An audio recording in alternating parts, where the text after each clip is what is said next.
Hey, everybody. We'd like to welcome you to the Counterpoise podcast.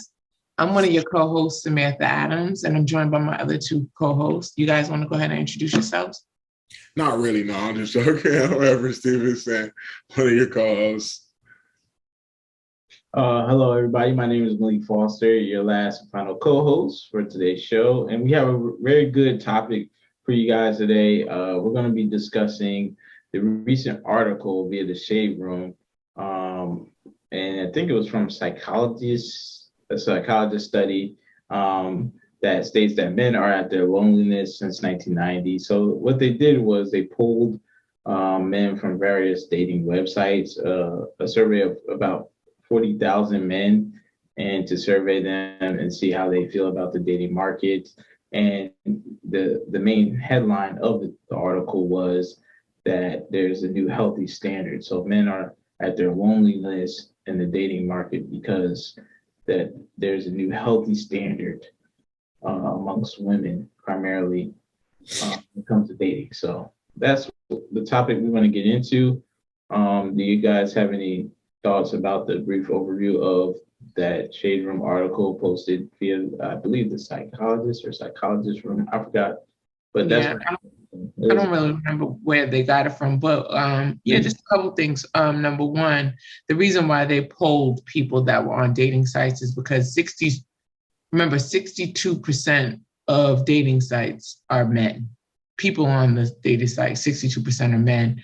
And also, two, one thing that it doesn't break down, because we here at Counterpoise, we like to focus on like how it affects the diaspora and things like that.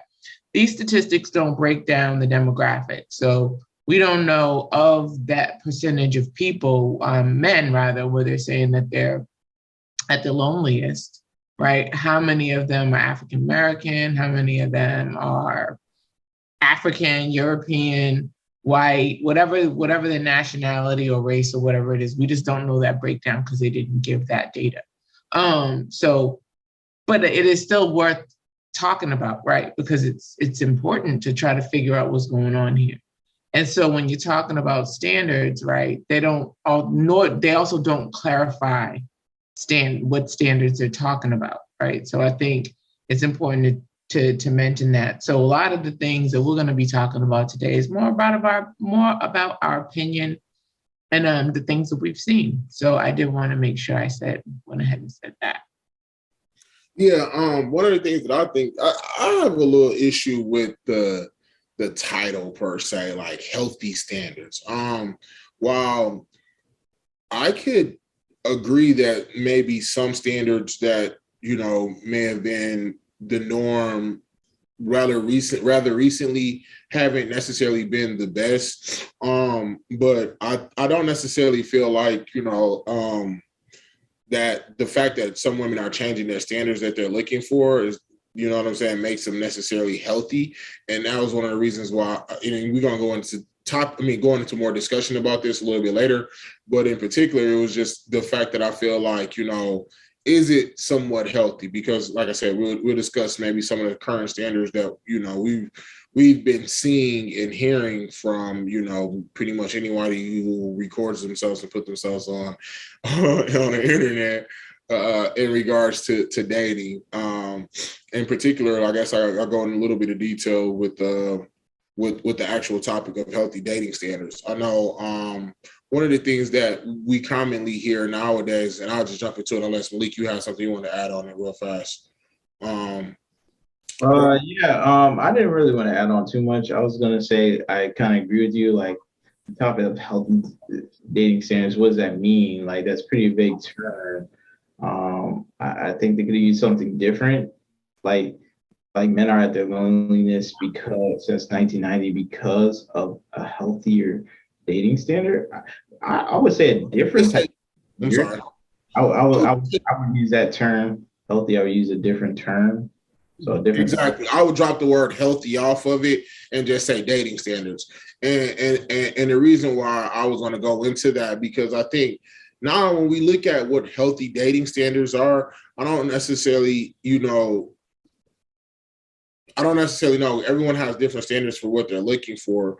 But some of the things that I think that we hear a lot of times from people. And, you know, correct me if I'm wrong, Sam, if you have any objection to it as a woman. But I feel like a lot of times some of the things that I think that we hear from people is just like, you know, hey, like, you know, it's like almost like your money is her money is her money type of mindset, you know, and so it's like that to me is where I feel like it's not healthy per se for that to be like the thought process, because I think that really is the thought process. And it's like, you know, some people feel like, you know, yeah, like I might work and I might, you know, and I go out and I do the things that I do, but that doesn't mean that I don't still look for you to do certain things and play certain roles in our lives.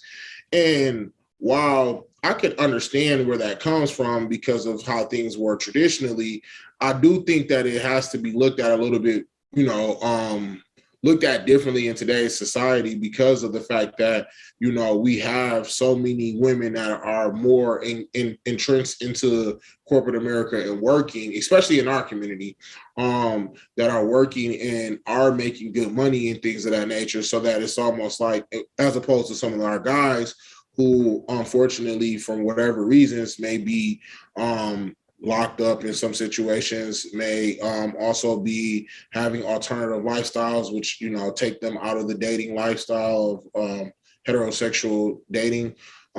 So, like, I think when you look at that percentage of people that's left over, you know what I mean? And then for that to be an individual who's going to be able to be capable enough to not only support themselves, but also support a whole family all off of one income, you know, that's a tall ask for a lot of people. And I don't think it's something that's going to necessarily be something that everyone can do. And I think when we talk about dating standards, you know, a lot of times people want to have, which is why I think we have this topic in itself. Like, when we talk about those dating standards, you know, you want to think that it's something that most people will be able to meet.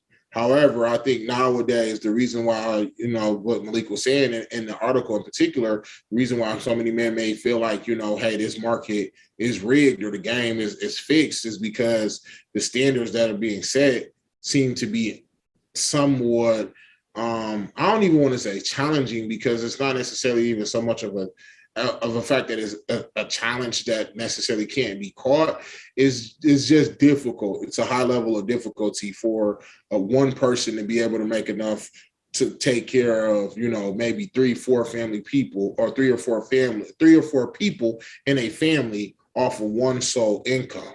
You know what I'm saying? That's a tough task.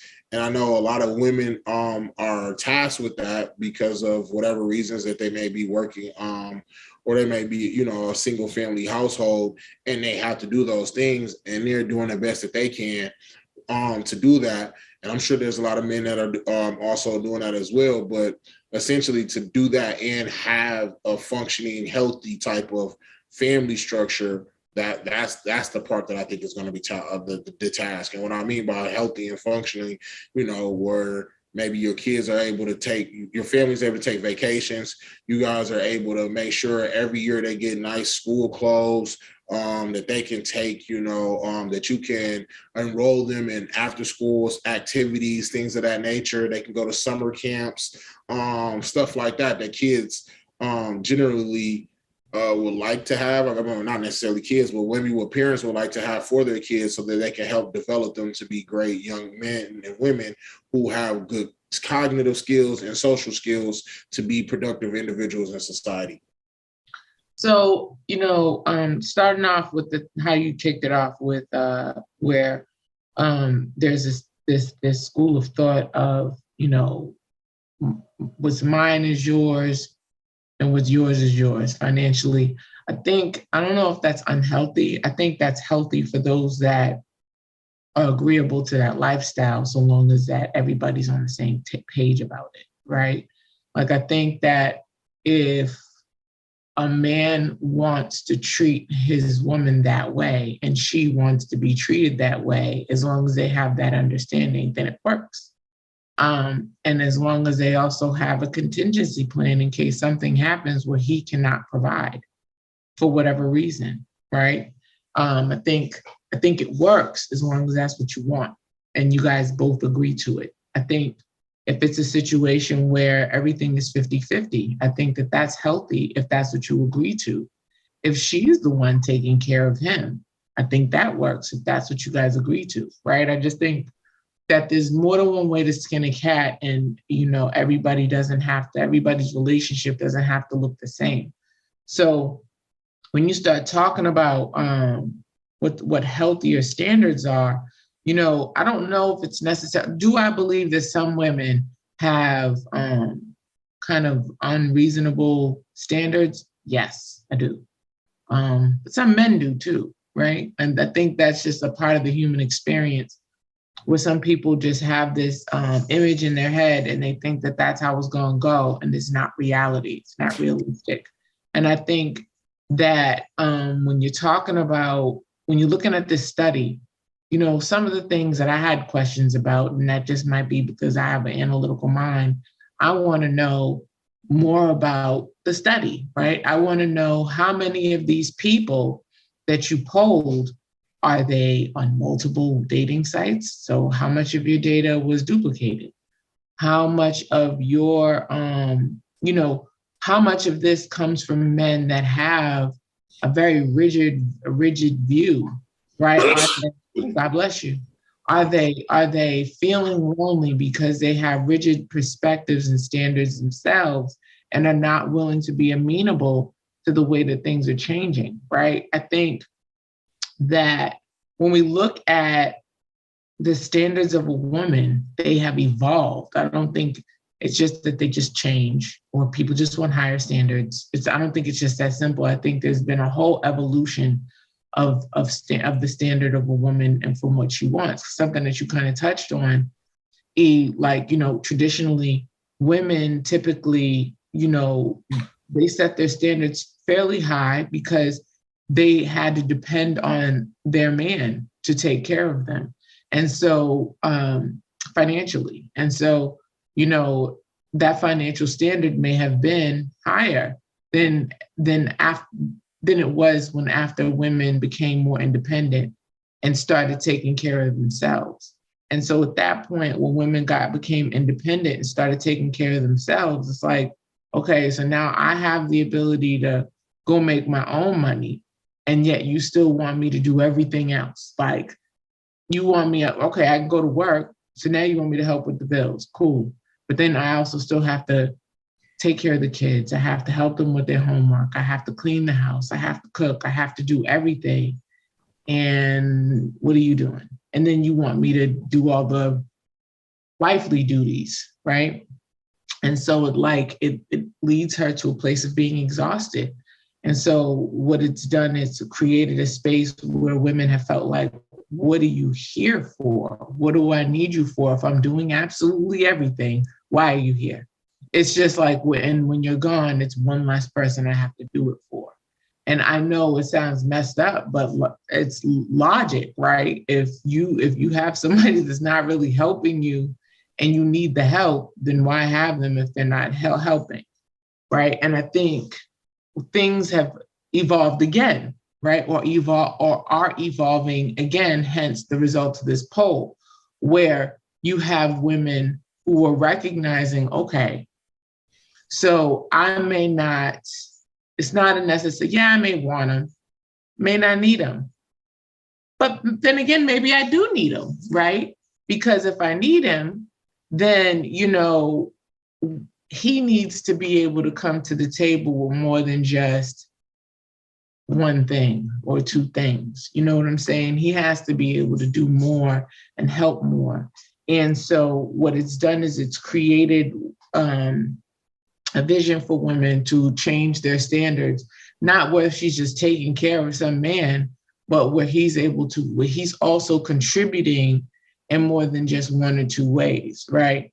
And I think another part of the problem is that as that evolution has occurred, some men have not caught up to it because they still are looking for a traditional woman in a modern world and are not willing to be amenable to the fact that women are evolving and the culture of womanhood is evolving. So Yeah, I was gonna say, yeah, women are changing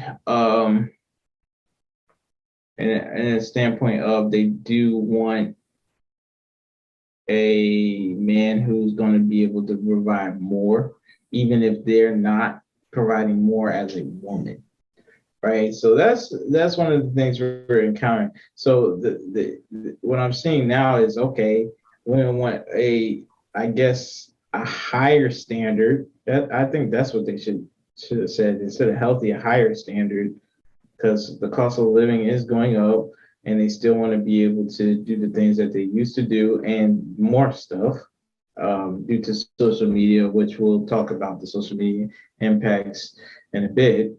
But just as a broad overview of what you're saying with the traditional standards, women want to be able to have that freedom and do whatever they want, and still have it's, but they still want a traditional man, but in a modern man's role, if that makes any sense.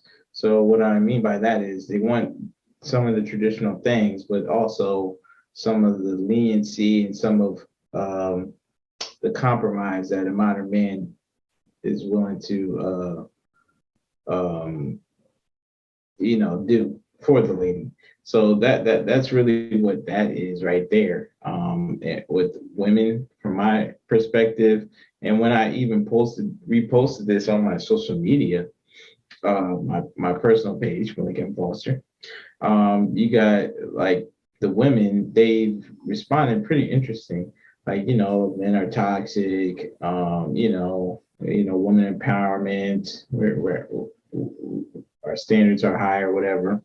But the thing is, when women, they've changed more so to like what stereotypical men would do, but they haven't changed to the point of what men want, right? A lot of women are concerned about themselves in terms of their career and what they want to do, but when it comes to the relationship aspect on what men want, they haven't really, they're not really trying to hear all of that part of it, which I notice. I know women will say men aren't trying to hear them either, but the focus here is the loneliness of men, right? So I think that's one of the things, like women aren't really hearing the men, and and they're creating this facade that men are just getting everything they want, which is not the case. Only the top 15%.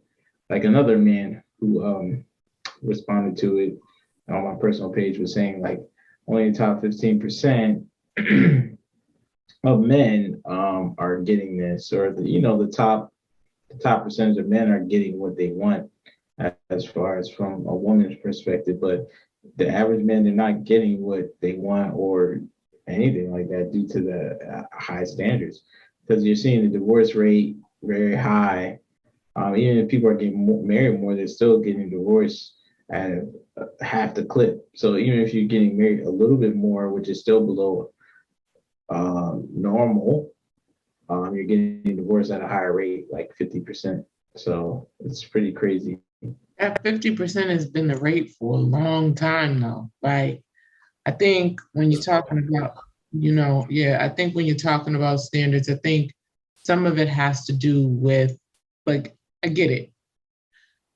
Men are at their loneliest right now based on the data that we received from that article, right? But at some point, there still has to be some sort of accountability in place. It can't only be just because of a woman's standard, right? Some of that has to relate to the man's standard as well, and how rigid they are in their standards. Understand, women typically, just by nature, are more amenable. Women typically conform to a man. Men typically do not conform to women or other things. It's harder for men to conform. And so that's just the nature of the beast. It is what it is. It's not a bad thing, it just is what it is, right? And so if it's harder for a man to conform and he has these rigid standards, it's going to be a lot harder for him to reach the evolving standards of a female if he's not willing to step outside of his own box. And so I think that in part plays a role as to how they end up in that space of feeling more lonely. Well, I was going to go in here. I think you guys made some good points, and I wanted to kind of touch on some of them if I can still remember them that you guys said originally. And Sam, I think you had brought up something more recently in just the rigidness and accountability. While I'll be the first to agree that, like, and I think this is something that, depending on how you grew up and what you saw growing up, will dictate necessarily like what you're looking for, or what your expectations are for the relationship per se, right? Like, so I think if you maybe had because I've seen it in my life, like I had a friend of mine whose dad, you know what I'm saying, did, you know, provided for all, you know, of his kids, you know what I'm saying. I think he had maybe, like, when I was growing up, I seen him with like 3 or 4 other brothers and sisters, 2 or 3 other brothers and sisters, excuse me. And you know what I'm saying, he worked, the dad worked, the mom, you know what I'm saying, stayed at home pretty much, was able to work after the kids, you know, work with them on some of their sporting events and things of that nature, and just be more of a housewife type of situation.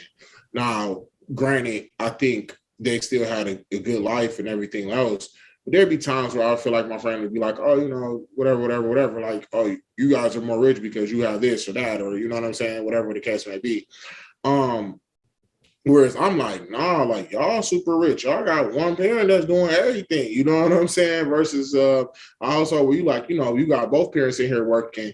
And I think, you know, that in turn allow him to grow up and think like, when I get up, I want my wife to feel like she don't have to work. I don't want my wife to have to necessarily feel the pressures of having to go to work. And I think one of the things that comes with as a man is you'll understand, because I think one of the biggest things that guys gripe about a lot of time is when women do work, how their job kind of becomes more important than the relationship. You know what I'm saying? And it makes sense because for the woman, her financial stability is like primary. It's number one. So like, if they don't feel like, you know, you as a man, that you provide that type of stability for them, or, you know, that they have maybe that vested interest in your income or anything like that, not even just being married, but whatever it is, if you don't maybe give them a flushed enough, I don't want to say allowance, but whatever, monthly stipend, if you will, but whatever it is, if she doesn't feel necessarily comfortable with what you provide for them, they're going to want to feel like, okay, the money that I make from my job, I know at least I have this, I could put some money away if I need to, I have money outside of just relying on you to give me my money. And I think a lot of times, like when you're in these situations, you know, guys might feel like, okay, well, you're putting that job ahead of us. You're putting, you know what I'm saying, because you may come home tired, you don't have time to, you know, date us, or you don't have time to try to invest in the relationship a lot of times. And so I believe, like, referencing what I was just talking to with my friend, I believe with him, it's like, all right, cool. Well, hey, I'll go to work. I do my thing. I'm going to make sure that we're good. I want you to just be able to, you know, rest in your thing. You can find you, you know, a hustle or a job or something that you would like to do on your own, but you don't necessarily have to feel the pressures of having to go out every day, having to work, having to go figure these things out. I'll take all of that on. I just want you to feel the pressures of maybe keeping our house together type of situation. Whereas if you have another friend who may have, or like in my situation, you know, where I've seen my mom work hard. I've seen my mom, you know, she had held executive positions, you know, throughout her lifetime. So I've seen her kind of come in with the traditional, I mean, not traditional, but the more strong, you know what I'm saying, boss type, you know, girl boss before the term was even around type of mindset. And so when you see that, you know that you're dealing with an individual who's working constantly. You know what I'm saying? You're dealing with an individual which also taught me in turn, like, this is what it's like to be in that position, right? Like, you know what I'm saying? This is what it's like when you know, the head of a department or something like this is what's being asked of you. There are no off times. You might have times that you're in office, but there's things that might need to get done even when you're out of office. So you might be doing that, or they're dealing with some stuff at the church, or they're dealing with some stuff from a social organization that they're in, or they're dealing with some things from an organization that they got you in. You know what I'm saying? So they might be always busy doing things. And so you understand that, okay, this person may be having their time divided by 4 or 5 different things. So they won't necessarily have the ability to come in and do the things that, as we were getting ready to get talked to, traditionally you will look for a wife to do. They might not come in here and have a meal cooked for you every day. They might not come in here and clean up their house, clean up the house, every day. Now, a good Saturday, sure, you know what I'm saying? But it doesn't mean that they're going to do that every day when they come home. Hell, they might not even have a set time that they come home every day.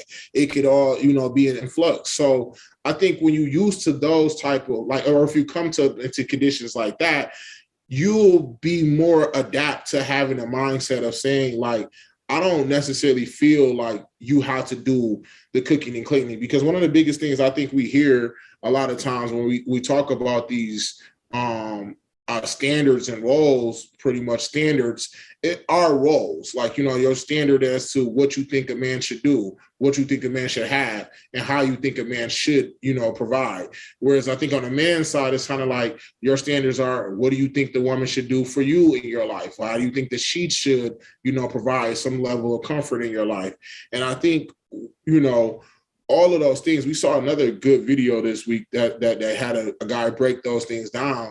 And it was really stark if you watch it, because there's one guy who's coming in with the prototypical American dream type of mindset, where it's like, hey, what role do you play in the marriage? And the guy's like, what are you talking? What do you mean roles? You know what I'm saying? What do you mean? We've been married for 20 years. What we do is whatever needs to get done, whoever's available to do it does it. You know what I'm saying? There is no such thing as a role as to whatever. And so the guy made the point of trying to say, well, if something needs to get fixed around the house, who does it? Do you send her to go fix the pipes and stuff like that, or to build something? And the guy was being a little more funnier in his response, but he was like, well, if it's putting some toys together and it needs certain stickers, she's better at doing that. You know what I'm saying? Versus, other things. But I think ultimately what he was trying to say is that we all work together in community to try to make this thing happen. And I think that's the best thing that I'll ever say for any relationship is, don't come into here looking at what society's telling you should do, what your mama told you should do, what your friends telling you should do. Work on what you and your partner have going on that can work for y'all. And then from there, y'all could go ahead and figure the rest out. You know what I'm saying? Because you don't have to necessarily submit to what someone else is telling you to do. You can be the author of your own relationship. Shout out to Zoe Williams for that term, but you can be the author of your own relationship. That means you can kind of figure out exactly what it is that works for you guys, and that can be the case. I know I've seen, and especially in my life, like my dad, he cooks a lot. He likes to cook. You know what I'm saying? So my mom might not want to cook as much. So my dad might lead in cooking. He go to work too, you know what I'm saying? But it don't mean he can't come home and cook. That's some of the things he enjoys doing. So naturally he might cook more. You know what I'm saying? So in my mind, it's there's no such thing as, you have to play a certain role. But I think that everybody should play a part. And that's the part where I think a lot of guys do feel like, hey, this is where we're lacking. This is where we feel like we're not getting what we want, because in some senses they might say, well, what part are you playing? You're telling me you don't want to cook. You're telling me you don't want to clean. You're telling me, you know what I'm saying? You're working and, whatever. Maybe a guy might even say, what if a man makes say $60,000 and he tries to tell a woman, hey, I don't want you to work because of whatever. She's going to laugh, especially if she makes 70 to 80 herself. You know what I'm saying? So it's like, you want me to live a lifestyle off of $60K that we both have to live off of, whereas I could go out on my own and get that by myself. You know what I'm saying? And that's when that term, I can do bad all by myself, kind of, comes from, in a sense. Whereas I think if the mindset is more so about, it's not about what we have and what we're doing, but more so about how we feel and how we're reacting, then maybe she might say, you know what, I'm cool with, maybe not having the beans out front, but you know what I'm saying, being able to be more relaxed and comfortable and doing what I want to do with my day. You know what I'm saying? And maybe I like being able to take my kids to the park at 1:00 in the afternoon and not have to worry about things. You know what I'm saying? They may not be dressed in all of the designer clothing and while they're doing all of that, but they can have a certain level of freedom that sometimes you might not only can get unless you have a certain level of financial freedom, So I think those are things that we got to kind of look at. And I know I touched a little bit as into some of the traditional standards in that as well. So if you guys want to kick in, you guys can as well. Sure. I mean, I agree with mostly everything you said. I do think when you're talking about traditional standards in a modern world, though, like there are other influences that are out there, right? Like social media, for example. And so when you're talking about social media, you go on social media, we're a podcast, right? But it's our mantra that people do makes them happy, so long as it doesn't tear other people down to get there, right? And so, but there are podcasts out there and you have people out there just hopping on, just, knowing everything, but not knowing nothing. And they really are trying to tell you what it is that you should be doing or what it is that you should be accepting or should not be accepting. And the thing about it is that's not how the world works. Everything is not black and white. The reason why there are multiple colors is because variety is the spice of life, right? And that means it's going to be more than one way that's going to work for you. What works for me might not work for Everett, but it might work for Malik. Or what works for Malik might work for Everett, but doesn't work for me. You see what I'm saying? Like, that's just how it is. And that's just as human beings. That's not because I'm a female, they're males. It's just, what is it that you want? Some people want to buy a house. Some people never want to live in a house. Some people only want to live in an apartment, or some people can't wait to buy a double wide trailer. That's what they want, to each his own. And I think that it's important to recognize that. And when you're looking at social media and you're hearing some of the standards that come out, like, it's given broke because a man doesn't want to do something. Just because a man doesn't want to do something, could it be because he doesn't have money? Yes. But also could be because he doesn't think you're worthy of receiving it. Or it could be because he just doesn't want to, or he doesn't see the need for it. Or, you know what I mean? Like, there's a variety of reasons why somebody might not want to do something. It doesn't always have to be because it's given broke.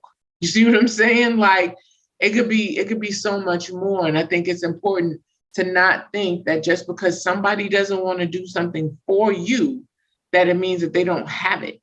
It might be that they have it and they just don't want to do it for you, whether it be because of their own internal reasons or if it's they don't like you like that. I mean, I think it's important to just recognize that, everybody ain't the prize. And so sometimes people don't want to do things for people. I mean, that's just the reality of it. And I think that it's important to not get sucked into always thinking you're the prize, right?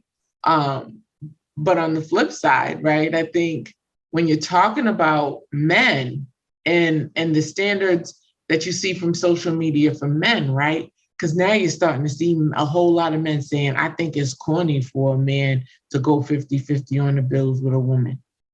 If that's what they choose to do, I think that that's their business. Or you see people having these big extravagant weddings and parties and travel and doing all this, and it look like they don't got no job, right? Because they're always out doing stuff.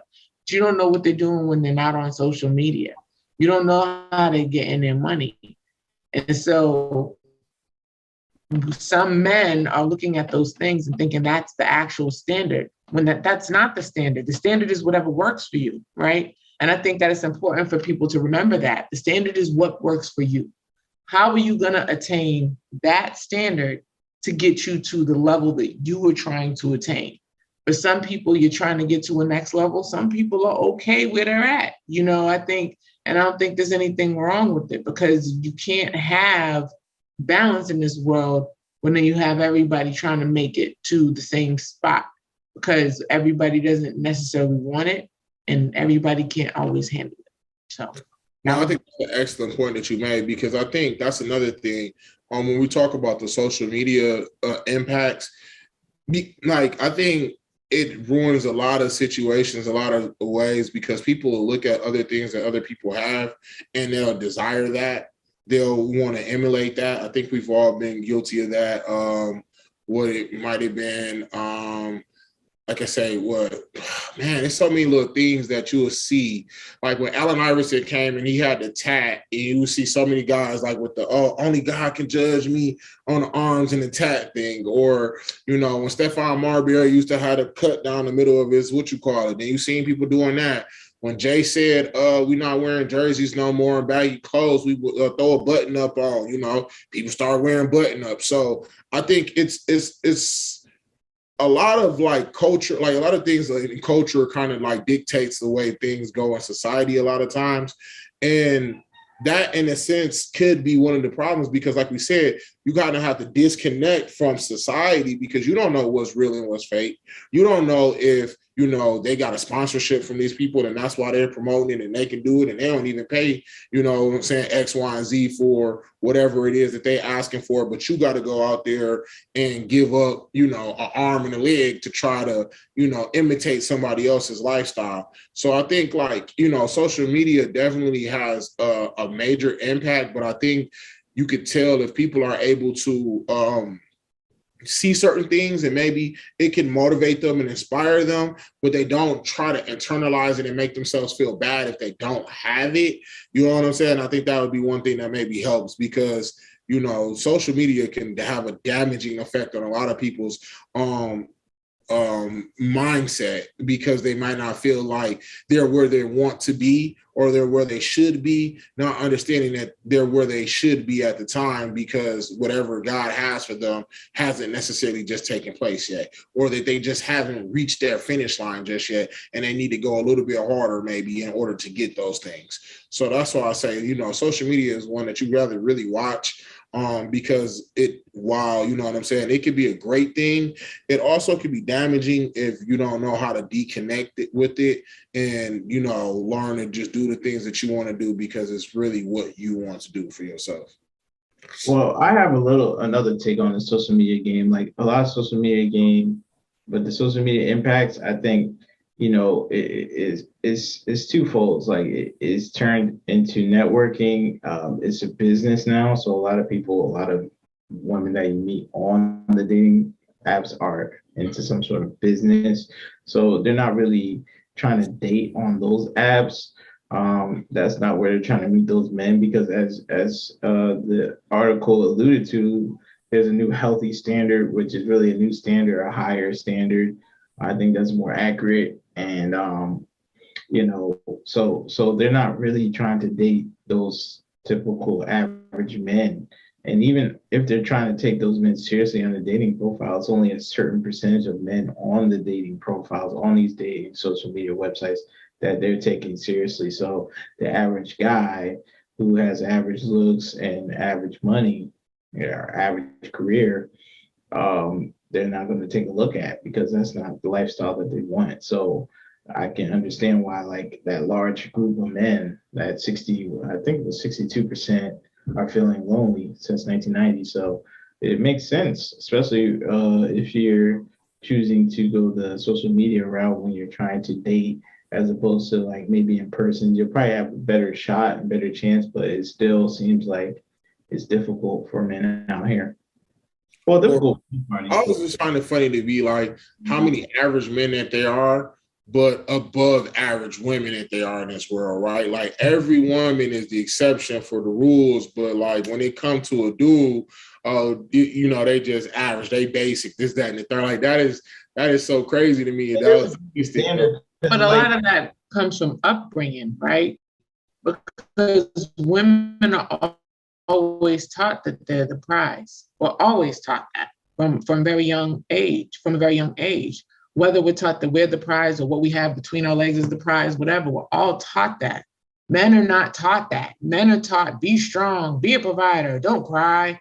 You see what I'm saying? Those are the societal standards in which people are taught. So if you grow up always believing that you are the prize, or you have the crown jewel, or whatever, or you are the crown jewel, or you're the princess or the queen. You see what I'm saying? Like, you're always gonna believe that you're the exception to the rule because everybody's not a queen, right? But yet everybody believes that they are. Men are not necessarily, maybe more recently you start seeing people speak that type of life into their sons, but that's not the traditional way of doing things. And so that's why you see more men okay with being average. Doesn't mean that they want to strive for that to be like average is not necessarily a plateau for their goals, right? They may have higher set goals, but they're more acceptable to saying, okay, yeah, I'm average. I might not be average forever, but I'm average. Whereas women never, that thought doesn't enter their mind ever, because they're not taught that way, unless they grew up in a situation where, they were always told. I was going to say, Sam, like the measuring of average with a man and the average of a woman is a little different, right? Women are more judged on a beauty standard as opposed to men, they're judged on a productivity standard, right? So even if a man Is it productivity or is it financial? Because I think those are two different things. Yeah, working his ass off and not making no money. Well, what I'm saying is, yeah, financials, like productivity. Well, they need to see the results of productivity. So, like a financial standard, right? Like you said, yeah, more of their finances, resources, like what you can do, right? But a woman's more judged on like her beauty, her fertility, stuff like that. But that's the traditional view, right? Men are visual people. But men judge women based off traditional view, basically across the board. Yeah, for the most part, because think about it, men are visual, right? Men are very visual. Men, it doesn't mean it's the only thing that a man looks for is for a beautiful woman, right? Yeah, it's not the only thing each party looks for, but exactly, it's not. But it's one of the first. Like, hey, when I'm first, it's like up there on the top of the list when you first interact with somebody. Oh, she looks nice, right? Right. And for a woman, it's, hey, do I feel stable? Do I feel secure? So that goes to the point that E was making earlier when you're talking about money and how a woman may look at a man who, let's say he makes $60,000 and he's like, I don't want you to have to work, but she might make 70. She may not necessarily feel stable in that. So, if a woman is looking for security and stability and she's not finding it in that space, rather than leaving that space, she'll stay in that space and then it'll have conflict because now she wants to work because she doesn't feel stable, right? But then let's flip it. If she starts letting herself go, there might be conflict because same thing. She's not doing the things that she was doing before to keep herself up to be appealing to him. Doesn't mean he doesn't love her or care about her, but she may not be as appealing. We got to look at her character too, because that can kill a deal as well. Because it can. A man, the way the rules are, you can lose a lot dealing with a woman in this country. Especially the West, especially in the United States. So it's like men have to be very cautious when they're dealing with women nowadays. And I think more men are being hip to it. That's why, I guess another reason why the marriage rates are low too, because once a man gets married or even after the initial divorce, it's like they don't want to get remarried. They rather have like a long-term, partnership as opposed to a marriage because those things don't work out, right? And men don't like to really like leave like that. If they find a good deal, they just sit there. They may mess up, they may not treat you right all the time, but they're not going nowhere. So there's some consistency in that, whether it's a good consistency or a bad consistency, right? And a lot of women undervalue the having a man around and the consistency of that. So since that's undervalued and they're more placing value on like the financial aspect, resources, like, hey, I have to have above even maybe what my marketplace value dictates, that's detrimental in them because they're not thinking about the long game, right? Once they become old auntie status, right? Old 55-year-old auntie, 60-year-old auntie, you're by yourself. And you don't want Well, I wanted to go into that too, because I think a lot of that, and this is what I meant to get at earlier in looking at, what some of those traditions are. Like you made mention to it. Like, I think back in the day, like we said, the financial stability traditionally was one of the main things that women looked for in a marriage or in a spouse, right? Like, a guy would have to take his time, court the woman, you know what I'm saying, take her out on dates, things of that nature, really try to woo her, to show her, hey, one, I have, certain things, certain stability in my life that I'll be able to offer you as well, blase sweet. I think what came about a lot of times when we look at, more of a more modern day approach to it was that, once the woman started to be able to get money, it was like, all right, some women were like, whatever, I don't necessarily need him for his money per se.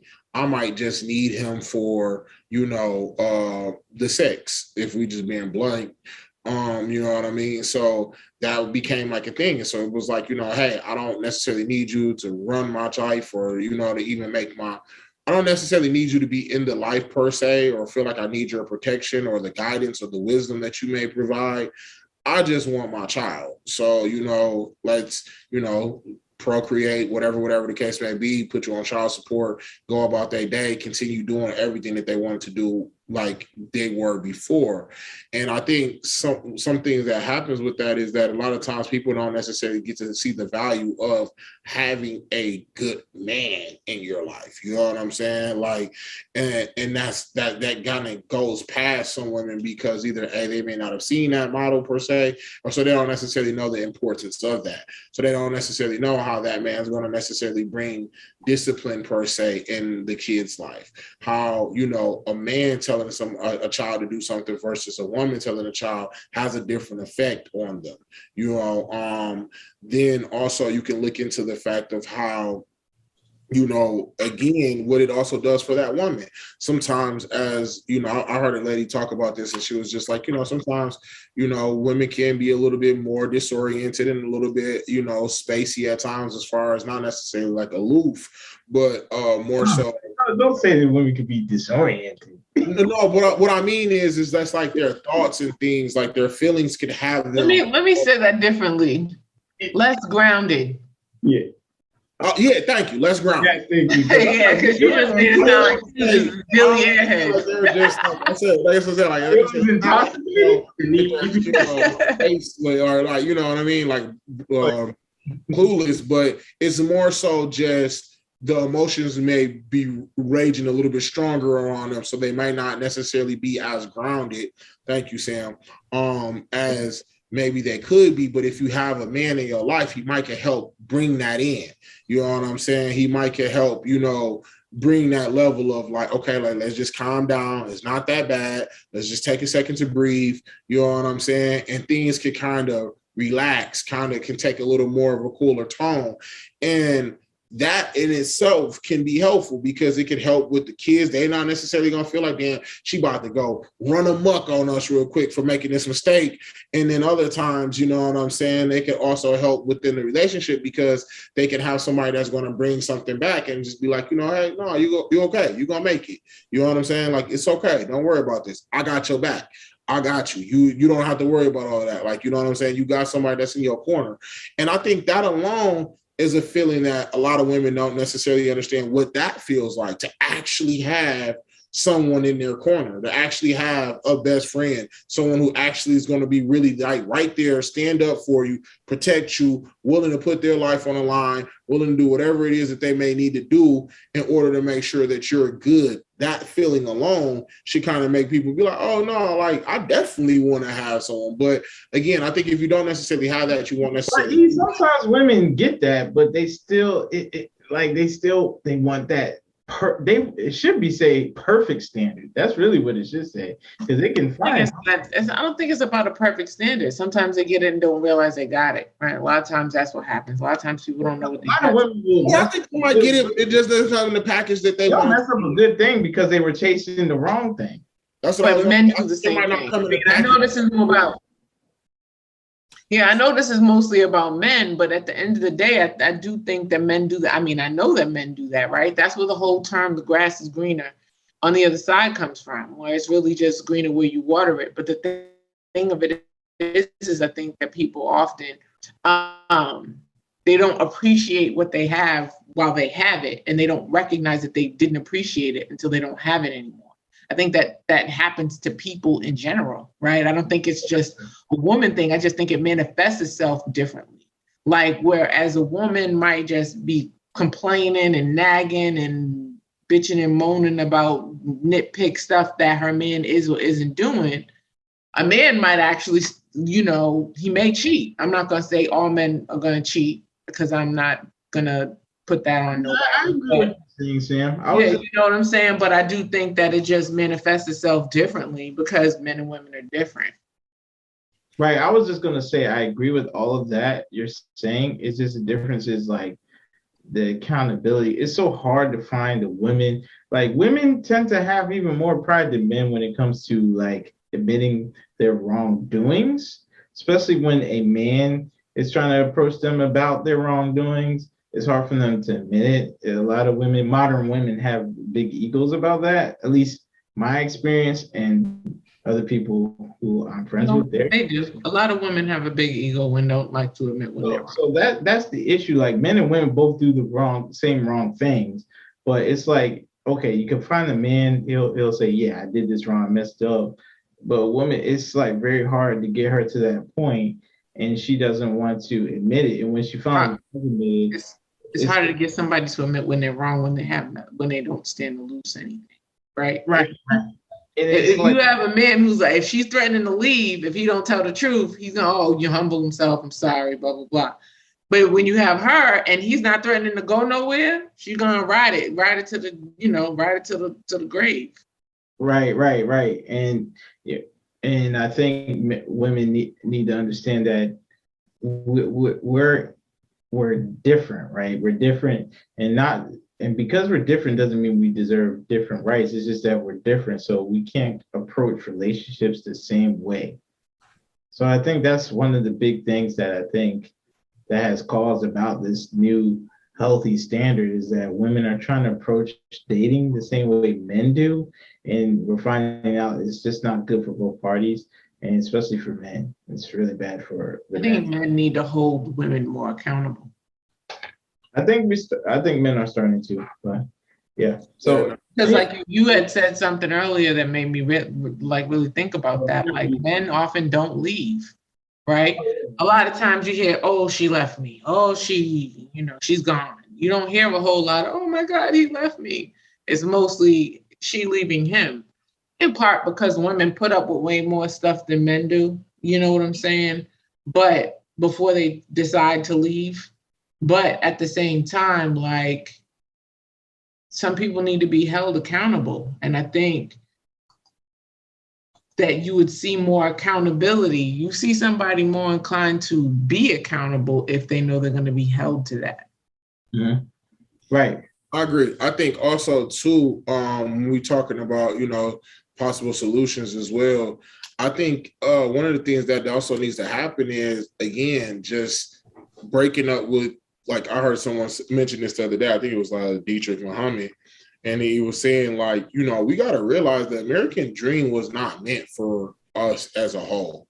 You know what I'm saying? So while we all would like to believe, even like people who migrate into this country or, who immigrate into this country, I guess that would be the term, into this country, like everyone has this idea of the American dream, but it's not until you get here that you really start to realize who that dream is really for, right? Like it don't matter. Like, and I think women are starting to realize that, like you guys are going to school a lot more than males, in particular in our communities. You know what I'm saying? And then getting into the workforce and realizing we're getting underpaid, realizing we're not getting the advancements that we should be getting. Now, there's some that's winning, you know what I'm saying? Like Miss St. John or whatnot. And there's other women as well. Like, I'm not just going to singleize her, but like, there's a lot of women that's out here that's winning. But it's the principle that, like, again, everybody's not going to get that overall, like, blanket come up. So it's like, if that's the case, we need to be able to understand that we need to change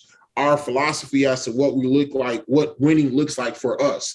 And I think, for me, what that winning would consist of for me is, if that man has peace in his home, he's winning. And if that woman feels protected and loved, she's winning. All of the other stuff on the outskirts, you know what I'm saying, is extra in my personal opinion. But some people live for the extras. I'm extra, so like, I'll be the first one to say, like, I want a little bit more. But nonetheless, though, but I think that in its basic forms, those are the things that we need to survive, right? Like, you want your woman to feel protected. You want your woman to feel loved. You want your woman to feel secure. You know what I mean? And that doesn't necessarily have to come with a set money amount. You know what I mean? But if she has in her head, I want to have a certain car. If she has in her head, I want to travel to certain locations, I might want certain items, you know what I mean? Then you have it to the point where they're willing to do whatever, even to the point where they might be willing to buy, you know what I'm saying, the imitation items and things of that nature just to fill that void. You know what I'm saying? They feel like, oh, okay, well, I got it. You know what I'm saying? And it's like, oh, that's cool. That's what you want to do. That's cool too. Or, you know what I'm saying, you can save up and maybe get you that one item or two and not necessarily feel like you got to have 6 or 7 items of certain things. But, it all depends. It all depends on how you live it. And I think, it's once we start to realize that we need to be able to dictate our own happiness. We need to be able to monitor what that looks like, that we'll start to be able to say, men and women won't be as depressed. You know what I'm saying? But when it's on this mindset of like, oh, well, I'm looking for somebody that's going to be able to be comfortable with me going to go work, comfortable with me. And I'm speaking from a man's perspective.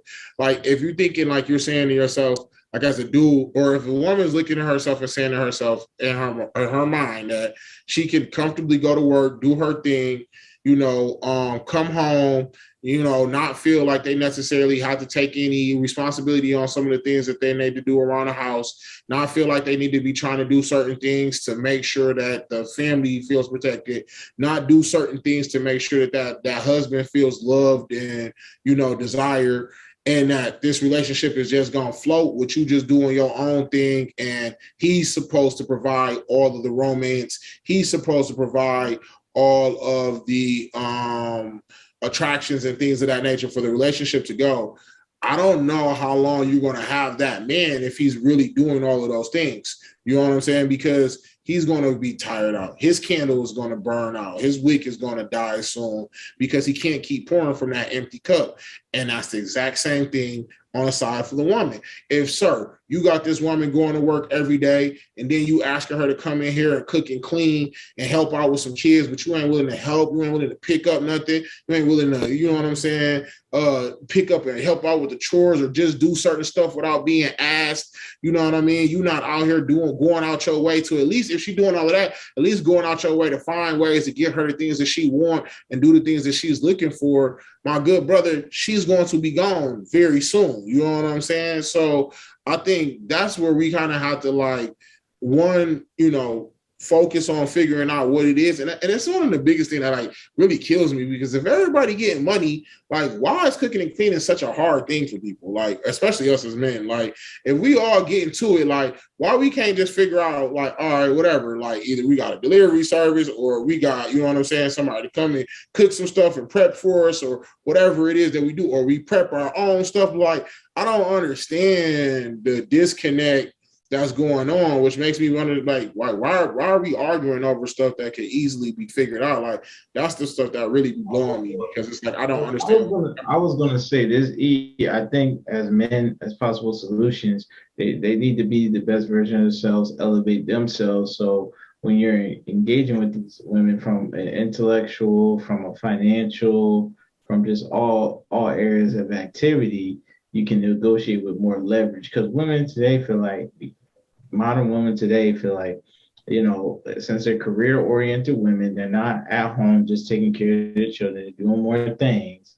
They feel like, they're on equal footing or even above you, which isn't always the case, right? Because they want you to do things that aren't equal, right? They don't necessarily expect 50-50, right? Most women don't expect 50-50. They expect you to do more.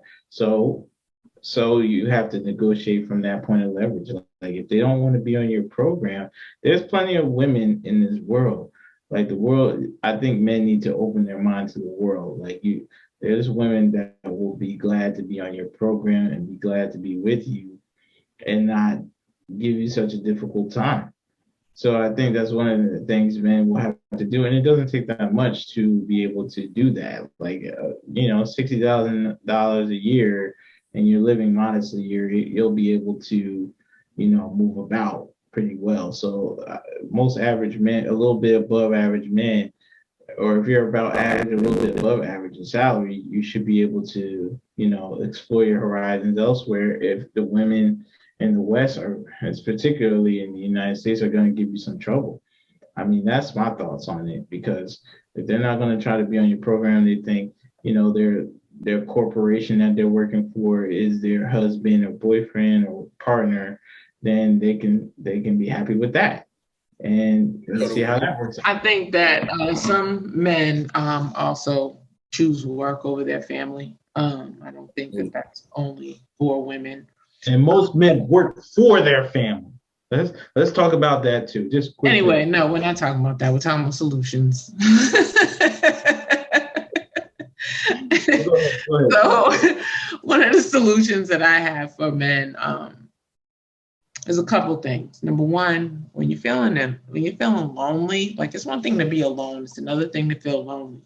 So you have to be mindful about loneliness and how much of it is starting to get the best of you. Because if it starts to get too much of the best of you, it breeds depression. So make sure you get therapy if you get too depressed or too lonely. Okay.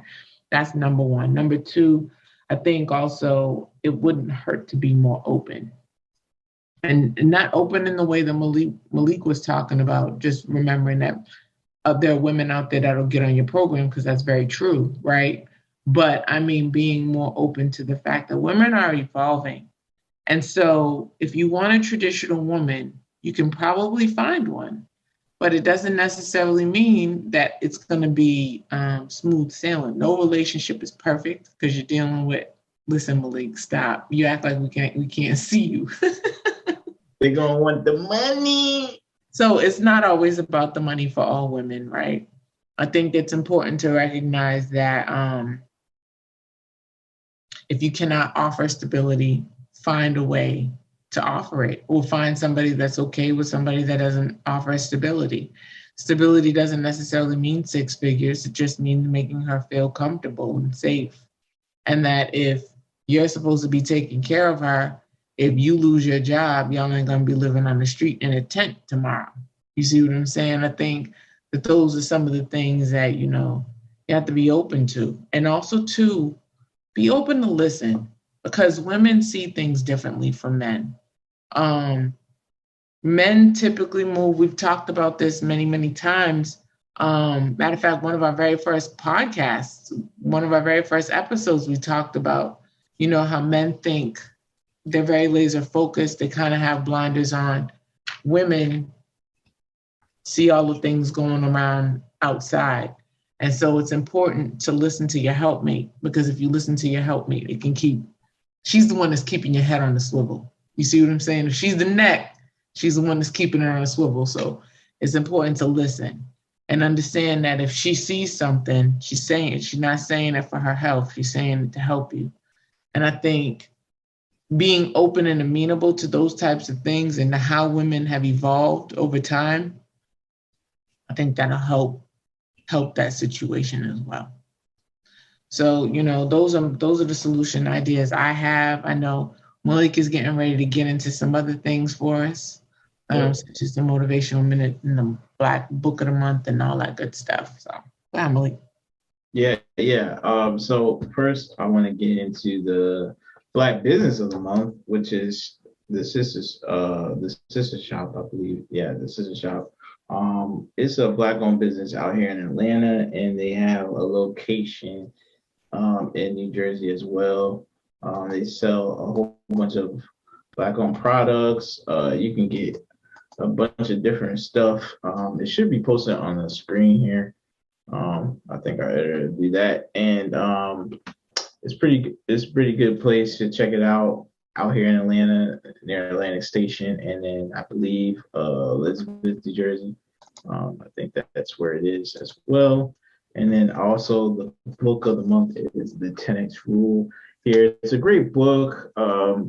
If you're trying to, especially for the men out there, you're trying to increase your life. You're tired of being average. You're tired of these women not getting on your program. You need to have the leverage. I mean, that's what they respect. They respect results. They respect productivity. They respect discipline. They respect consistency. So to the men out there, you definitely want to increase your knowledge. So you definitely want to read books about wealth, self-help, health, all of that good stuff. And then let me pull up the motivational minute here. 1 minute here. While he's doing that, I just want to remind everybody you can catch us again live on Wednesdays on Instagram. Like, follow, and subscribe. You know what I'm saying? And last but not least, I just wanted to say, thank you guys all for being here. All right. Thank you for that announcement real quick. So I have a quote here by Eleanor Roosevelt. Great minds discuss ideas, average minds discuss events, and small minds discuss people. So I brought that quote because I wanted to get a quote from a woman's perspective, even though we're talking about the loneliness of men, to kind of understand that, us as men, we need to discuss our ideas, be great in our minds, and elevate ourselves, because that's what women tend to respect. They respect that. They respect the work. They may not always like that you're working hard. They may not always like certain things that you're doing, but hell, you don't like certain things that she's doing either. So at the end of the day, it's about respect. It's about consistency. It's about discipline. It's about duty.